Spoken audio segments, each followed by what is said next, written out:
એ જોઈનિંગનો કાર્યક્રમ હતો ત્યારે આજે બધા જ લોકોને અમે જોઈનિંગ કરવાના છે, પણ તમને અમે પૂરો વિશ્વાસ અને ખાતરી આપીએ છીએ. આજે મારી સામે બધા વડીલો બેઠા છે, અહીંયા માતાઓ બહેનો બેઠા છે, મારા યુવાન સાથીઓ બેઠા છે. ખરેખર આજે તમારા બધાના જોડાવાથી અમારી હિંમત વધી છે. તમારા આશીર્વાદ થકી જ અમે આ લોકો સામે લડી શકીએ છીએ. અમારી એકલાની તાકાત નથી આટલા લોકોની કે આટલા મોટા તંત્ર સામે અમે લડી શકીએ. પણ હવે તમે બધા સાથે જોડાઓ છો, તમે સહકાર આપો છો, તમે અમારા માટે આશીર્વાદ આપો છો, અમારા માટે પ્રાર્થના કરો છો, ત્યારે હું ચોક્કસ તમને ખાતરી આપું છું આ વિસ્તારની જે પણ વાત હશે, આ વિસ્તારના ખેડૂતોની જે પણ લડત હશે, જ્યાં પણ અમારી જરૂરત હશે, અમે બધા જ લોકો તમારી સાથે છે.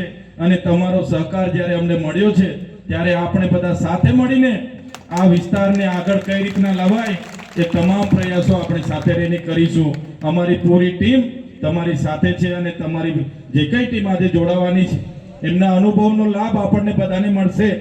આ વિસ્તારના લોકોના કામ કરવામાં સહકાર બનશે અને બધા જ લોકો સાથે મળીને આ વિસ્તારને આગળ લઈ જવાનું કામ કરીશું. વધારે લાંબી વાતો નથી કરતો. આજના કાર્યક્રમનો આકસ્મિક આયોજન થયું. ગઈકાલે પરમ દિવસે સાંજે જ એમની સાથે વાત થઈ અને છતાં અહીં મોટી સંખ્યામાં જે ચાવીરૂપ કાર્યકરો છે, આગેવાનો, યુવાનો બધા જ ઉપસ્થિત થયા છો.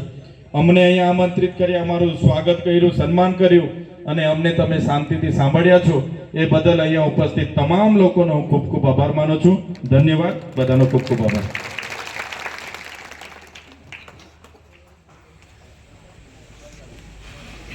કોઈ સાંસદે કીધું કે આટલા બુટલેગરના ધંધા કરે જિલ્લા પ્રમુખ, આટલા 2 નંબરના ધંધા કરે, આ રીતના અપમાન કરે, સાંસદ પર હાથ ઉઠાવ્યો, કમલમમાં એવું કીધું દર્શનાબેને, અને એ જ લોકો આજે સાથે પાછા મળી ગયા. ક્યાં ગઈ તમારું સ્મમાન? ક્યાં ગયું તમારું રાજીનામું? એટલે જે ધારાસભ્યને પોતાના સંગઠનમાં જ, પોતાની સરકારમાં જ કોઈ સાંભળતા ના હોય, એ ધારાસભ્ય તમારું કે આ વિસ્તારનું કંઈ કરવાના નથી. એ ધારાસભ્યનો ગરબો હવે ઘરે જવા દેવા માટેની તૈયારી કરવી પડે. જે સાંસદ 7 ટર્મથી ભાજપની માળા જપતા હતા, એ સાંસદને પણ પાર્ટીમાં કોઈ સાંભળતું નથી. એ પાર્ટીને, સંગઠન કે સરકારમાં કોઈ સાંભળતું નથી. સાંસદની પરિસ્થિતિ એવી છે, દુખે પેટ અને કૂટે માથું. ગઈકાલે ગાંધીનગર બોલાવ્યા અને વિશ્વકર્માએ કહી દીધું કે પાર્ટીમાં તમારું નહીં ચાલશે. ત્યારે અમે તો આગળ પણ કહેતા હતા કે ભારતીય જનતા પાર્ટી એક એવી પાર્ટી છે કે જેમાં આદિવાસી સમાજ, ગરીબ, ખેડૂત એની નથી ચાલતું. ભાજપ પાર્ટીમાં તો ઉદ્યોગપતિઓનું ચાલે છે, અદાણી અંબાણીનું ચાલે છે, કોઈ આપણા નેતાનું નથી ચાલતું. આ બધા નેતાઓ તો રમકડા છે, રિમોટ વાળા રમકડા. એ લોકોનું ખાલી ચાવી ફેરવે એટલે એ લોકો ડુગડુગિયાની જેમ ફરવાનું છે. એ લોકો તમારું ને અમારું કોઈ કામ કરવાના નથી. એટલા માટે આજે મહેન્દ્રભાઈ અને દિલીપભાઈની પૂરી ટીમ આપણી સાથે છે. હવે આપણે બધા લાગી જઈને આવનારા દિવસોમાં વિધાનસભામાં પણ આપણો માણસ, અમારી જેવો તાકાતવાન માણસ વિધાનસભામાં પહોંચે, તમારા ખેડૂતોનો અવાજ બને, ખેડૂતોને ભાવ સારો મળે, આ વિસ્તારમાં સિંચાઈનું પાણી સમયસર મળે અને તમામ બાબતોનો અવાજ બને. એ કામમાં તમારે બધાએ કરવાનું છે. પરીક્ષા આપવા જાય છે, એના પેપર ફૂટે છે. આજે આખા દેશમાં 22 લાખ વિદ્યાર્થીઓએ નીટની પરીક્ષા આપી અને આ ભારતીય જનતા પાર્ટીની સરકારમાં એ પેપરો લાખો રૂપિયામાં વેચાઈને ફૂટી ગયા. 22 લાખ વિદ્યાર્થીઓનું ભવિષ્ય અંધકારમય થઈ ગયું. ત્યારે હું કહેવા માંગુ છું, એમનો બદલો લેવા માટે આપણે એક થવું પડશે. જે અંગ્રેજોએ આ દેશ પર જુલમ ગુજાર્યા હતા, એ જ પ્રકારે આ ભારતીય જનતા પાર્ટીના લોકો આપણા પર જુલમ ગુજારી રહ્યા છે. આવનારા દિવસોમાં આપણે એક થઈને આ ભારતીય જનતા પાર્ટી સામે ઉતરીને આ ભારતીય જનતા પાર્ટીને ઉખેડીને ફેંકવાનું કામ કરવું પડશે.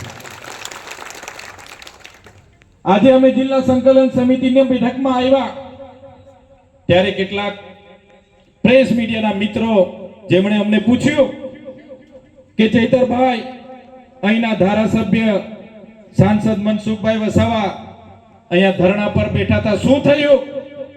મેં કીધું ભાઈ, એમની પાર્ટી જાણે ને એમનું કામ જાણે. અમારું કામ તો લોકોની સેવા કરવાનું છે. ત્યારે નર્મદા જિલ્લાની જનતાએ 4 તાલુકા પંચાયતોમાં આમ આદમી પાર્ટીને સત્તા આપી, જિલ્લા પંચાયતમાં સત્તા આપી. ત્યારે આ લોકોને પચતું નથી અને જે લોકો સાથે મળીને રાત દિવસ ચૈતર વસાવા આમ, ચૈતર વસાવા તેમ, ચૈતર વસાવા ફલાણા ઢીકણા રાત દિવસ કર્યું, એ જ લોકો હવે અંદરો અંદર લડાવા લાગ્યા. ફંડની ભાનગડ, ધંધાની ભાનગડ, લીજોની ભાનગડ અને અંદરો અંદર લડાઈને ધારાસભ્ય એવું કીધું, દર્શનાબેન માન્ય ધારાસભ્ય શ્રી નાદોતે કીધું કે મને 3 વર્ષથી મારું અપમાન કરે છે, મને હેરાન કરે છે, પરેશાન કરે છે. હું રાજીનામું લખું છું, રાજીનામું આપું છું, આ અન્યાય સામે હું લડીશ, આદિવાસી માટે લડીશ. બેન, હાડા 3 વર્ષ તો ક્યારે તમારા મુખેથી આદિવાસી શબ્દ હું નથી સાંભળ્યો. હાડા 3 વર્ષ સુધી આદિવાસી શબ્દ બેનના મુખેથી મેં નતો સાંભળ્યો. પહેલી વાર એમના મુખેથી સાંભળ્યો કે હું આદિવાસી માટે લડીશ, મારા સ્વભાવ, મારા સ્વમાન માટે લડીશ. અને ગાંધીનગરે સાંસદને ને ધારાસભ્યને બોલાવ્યા અને કીધું કે આ પાર્ટીમાં અમે ચૂંટાયા ત્યારે આ દિલીપભાઈ, અમારા મકબૂલભાઈ થી માંડીને બધા જ લોકો અમે મળતા હતા. ત્યારે પણ અમે સાથે કામ કરતા હતા અને જ્યારે એમને મળવાનું થયું ત્યારે મને આનંદ થયો. એમણે મને કીધું કે ચૈતરભાઈ, તમારી જે લડત છે એ લડતમાં અમે તમારી સાથે છે. અને આજે એમની પૂરી ટીમ, હજારોની સંખ્યામાં યુવા સાથીઓ, વડીલો બધા અમારી સાથે જોડાવાના છે. ત્યારે એમને પણ હું ખાતરી આપું છું, તમે જે હેતુ સાથે, તમે જે સેવાની ભાવના સાથે, તમે જે બદલાવની ભાવના સાથે, તમે જે આ વિસ્તારના વિકાસ માટે અમારી સાથે જોડાઈ રહ્યા છો, હું ખાતરી આપું છું તમારા અનુભવને સાથે લઈને, તમારી આ વિસ્તારની કામગીરીને સાથે રહીને આવનારા દિવસોમાં જિલ્લા પંચાયતોમાં આપણે બધા સાથે રહીને કામ કરીશું, અહીંના ખેડૂતોને ન્યાય આપવાનું કામ કરીશું. ભારતીય જનતા પાર્ટીને 30 વર્ષ આપણે આપ્યા છે. મારે કોઈ વિશેષ વધારે કહેવાની જરૂર નથી, પણ આ ભાજપની સરકાર આજે 30 વર્ષથી શાસનમાં છે.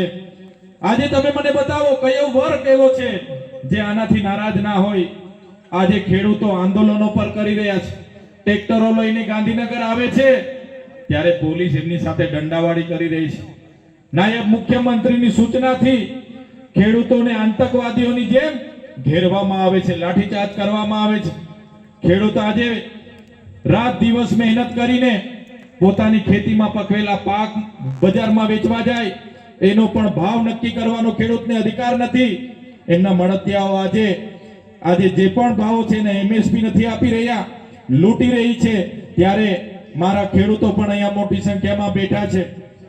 આજે ખેડૂત એ ગુજરાતની કોઈ પણ જિલ્લાનો હોય, જેતપુરનો હોય, કોણનો હોય, કે આપણા આદિવાસી વિસ્તારનો હોય, કે આપણા કોઈ પણ જિલ્લાનો હોય, પણ આ મંચ પરથી એ ખેડૂતોને વિશ્વાસ આપીએ છીએ, ગુજરાતમાં કોઈ પણ જગ્યાએ આપણા ખેડૂતોની જમીનો છીનવવાનું કામ જો આ ઉદ્યોગપતિઓ કરશે તો આમ આદમી પાર્ટીનો એક સૈનિક એમની સામે લડવા માટે તૈયાર છે.